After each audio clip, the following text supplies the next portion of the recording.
So it is March the 3rd, and I've been watching movies while I've been working on this. And I'm pretty much done now. I have to pick off like some of the... Well, I'll just do it right now and then I'll show you.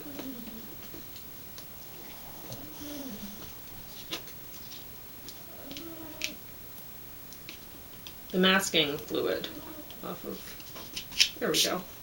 I think I got it all. Anyway, so that's what I was doing. And I had some trouble with the frog, but it's not too bad. I ended up using the salt and well, I used the salt with the what do you call it, saran wrap over top for the frog. And at first I tried the salt for the rock, but that I didn't like. So then I took a cognac sponge. It was I bought it for very little, but it's a cosmetic sponge, I suppose. And it's made out of the same stuff as shirataki noodles. So I thought that was interesting, and I bought it a long time ago on sale for really cheap. So anyway, I tried that for the rock. I just sponged it, and it worked okay, I think. So anyway, yeah, that's that. So that took me a few days to do, mostly just 2 days, really. Well, to paint it. So anyway, I'm fairly happy with it. The lilac flowers didn't end up looking like lilac flowers, unfortunately, but anyway. So while I was doing that, I was watching movies. And I went through quite a stack. And I've lined them up from worst to best. There. Now this one, The Misandrist, from iconic filmmaker Bruce LaBruce. I have never heard of him, but now I know who to avoid. This was the worst film. I couldn't imagine a worse film being made, honestly. This was so bad. I would say that watching it, like, I don't want to tell you about the awful, awful things in it. I would categorize it as hardcore pornography, but with pornography, you think, well, this, whatever is made for the purposes of arousal of somebody, and I can't imagine anybody in the world could possibly be aroused by any images in this. It's just awful. So, and the thing is I was sitting here thinking, like, I'm cover myself with, like, I put the drawing board with the painting on my lap, and then around the edges there's room to put my little canisters of paint, and I'm all covered with the painting stuff, so I'm pretty much trapped. I trapped myself in here. But anyway, I could have taken them off, and I did think about taking all the paints and stuff off and putting it all away just to turn that off, but I left it on, and I just tried to ignore it, which was hard to do. But it was awful. I would say the worst, like the part that bothered me the most, was when, okay, I'll have to give you some of the storyline, I suppose. So it's supposed to be a feminist sort of all-girls school with all women teachers and young women students with very short skirts. So anyway, I don't know who was targeted for this. Like, I think, I'm not sure if it's for, if Bruce LaBruce wanted to target feminists who hate men and try to punish them by making this, or if he's trying to target men who like watching lesbian sort of porn and punish them. I'm not sure, because I don't know who would honestly watch. Like, I watch anything, so I pick things out of the library and whatever. Anyway, so that's how I came across this. I didn't know what it was, didn't really care. It's just a new arrival at the library. I put it on hold. So anyway, so these young women, a couple of them come across this wounded man, young man, and So they bring him back to the school and hide him in the basement for safekeeping. Eventually he's found out, and they're going to, like, the main head mistress or whatever. She's going to force sexual reassignment surgery on him. So, I mean, that's horrific. The thought of having to be reassigned without your permission. But then they show us scenes of, like, it's obviously spliced in, right? Because they have, I mean, he's just laying on the table, and then there's, like, sounds of him screaming, and then, which I don't think you'd scream for long. Honestly, I think you'd pass out. But anyway, but I don't know. Spliced in with, like, the, what do you call it? The operation kind of... I remember there was an operation channel where you could watch operations, and I thought, who in the world would want to watch operations? But it was like that. Only this was sexual reassignment surgery. So they had, like, it was obviously hospital scenes, you know? So it was the real deal, spliced in, but it didn't fit into the movie. But I don't think they really cared. But anyway, every sexual thing in here is... I felt like it was deliberately put in just to make you feel ill. Like, honestly, it's... all of it's really bad. And I can tell you, I felt like my brain was being raped through my eyeballs watching this. And, like, it's just the worst thing you could imagine watching. It could be used to help people if they want to declare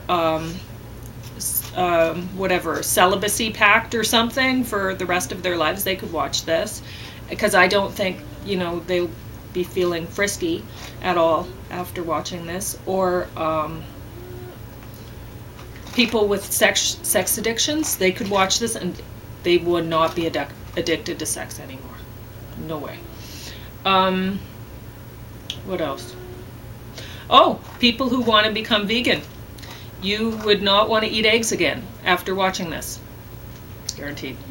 So anyway, this is the worst movie probably ever made, and nobody should ever watch this movie. I can't believe that it's a public library movie. Whoever slipped this into the public library collection needs to be fired, because this is horrible. Some family could be sitting down to watch some family movies, and all of a sudden the 5, 10, whatever year old children are exposed to this. I mean, come on now. Now, this I put down as the second worst movie because it was boring, for one thing. 1985. I don't know why it was even made. I hate it when they set a movie in a certain time period that I'm familiar with, that I lived in, and they get the language wrong. So at one point, a guy says, "No worries."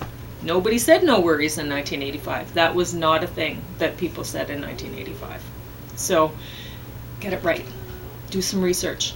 Another thing, it's shot in black and white for no reason. So just because you shoot a film in black and white, it doesn't make it art all of a sudden.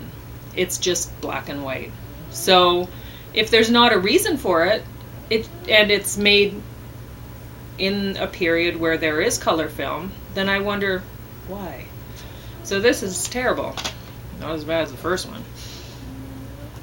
River Runs Red. Now, John Cusack was in this, and I feel so bad for him that he was. I don't think there were any other actual actors. I think a bunch of people just got together and decided to make a film about some cops that killed a Hispanic kid, well, a young man, and mixed, like, African American / I don't know what she is, maybe I don't know, Chinese. I'm not sure. I don't know. really wasn't paying attention. So these two young men were killed by some police officers that tried to cover it up, and it was just a big, boring story. So, not very good. Not good writing, not good acting. The film quality was good, though. Ocean Cities. Now, I expected this to talk about what we can do about, like, for the people. There's a lot of people who live in cities along the ocean, and the water's rising. What do you do? So I'm expecting this to give some good ideas for how you can cope with this, and I didn't hear anything. You got some nice ocean scenery, I guess. It really wasn't very good. Hidden, Series 1. This is 477 minutes, and honestly, it felt like it lasted forever. And it just follows one abduction the whole way. And,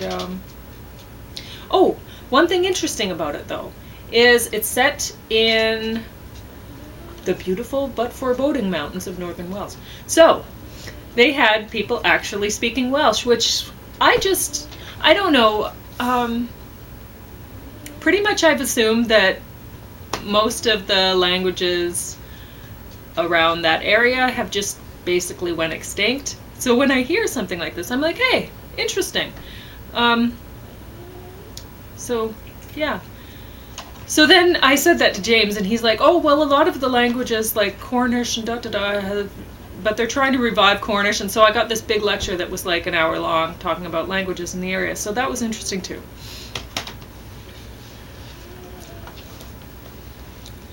Okay, more art upstairs.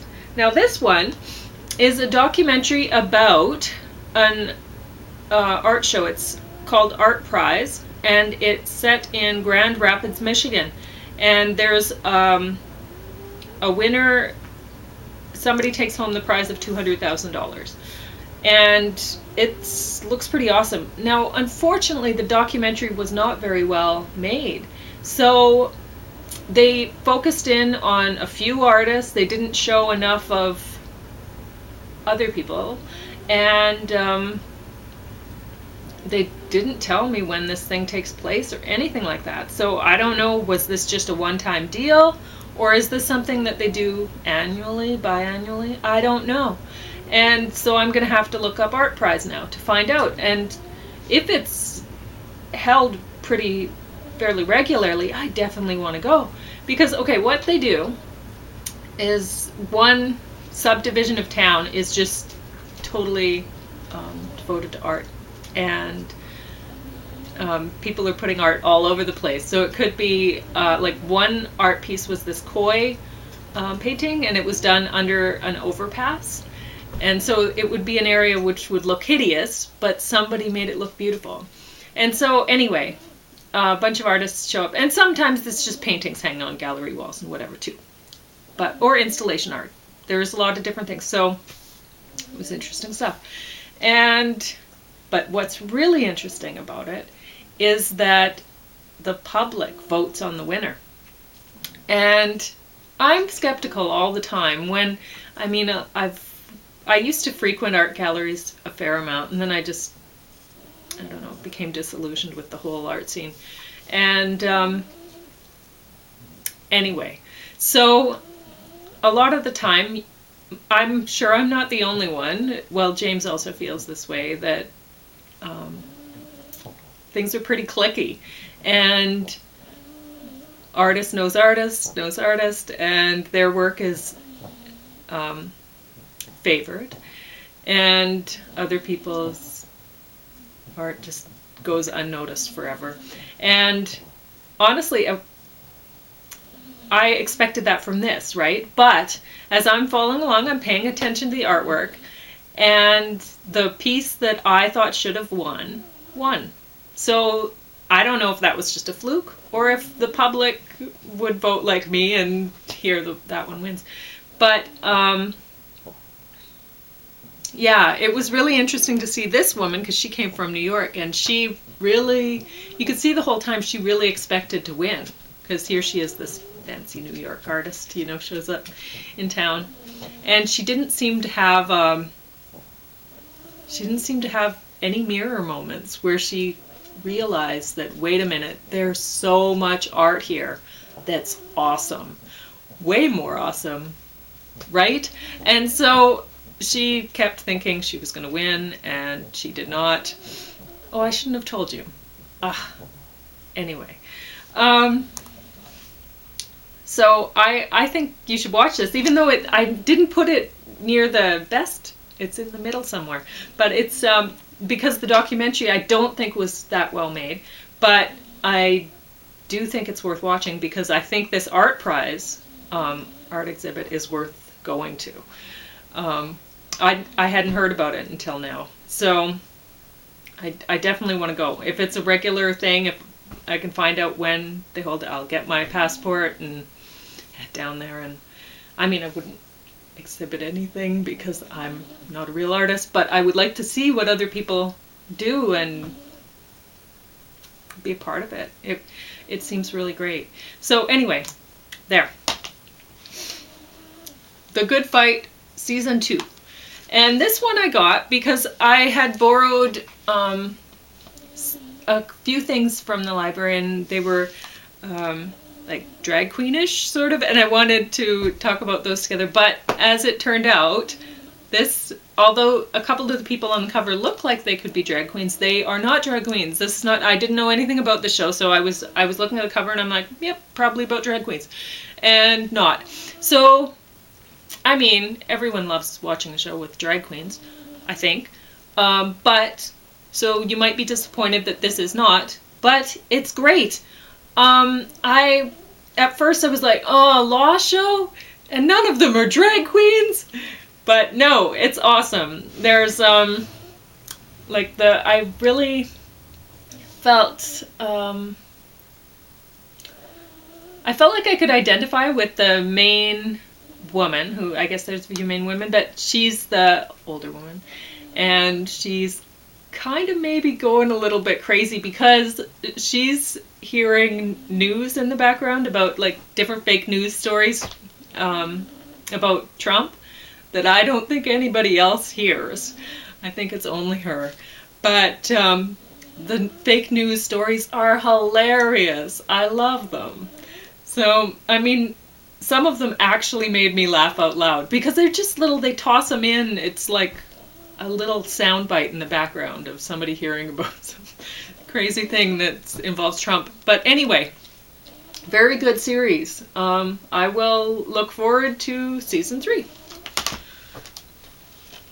The Magnificent Ambersons is an Orson Welles thing, and it's black and white because it was made in 1942. So there's nothing artful about the black and whitedness of it. And it seemed fairly short, but it wasn't too bad. So I put it near the end. I thought it was all right. Now, Dr. Strangelove, or How I Learned to Stop Worrying and Love the Bomb. And I have watched this several times before. This one was made in 1964, and it's made in black and white. And I had thought that they made it in black and white so it would remind you of World War II footage, all the black and white. But this comes with a lovely booklet, and I'll show you. It's a 2-disc set, and it comes with this and this. And so there's a lot of write-up in there, and James might talk to you about it later, because, I mean, he knows about politics and history and stuff like that. So all I can really comment on is the artfulness of it, or maybe the stuff from my past. So anyway, but apparently the booklet says that they shot it in black and white because they wanted it to seem like a documentary. Because I guess at the time, documentaries were all shot in black and white. So that's why. So there's a reason for the black and white. Anyway, and you can tell that there's a reason. You know when you watch a good quality show like this one, that they didn't do something like that just to seem artful.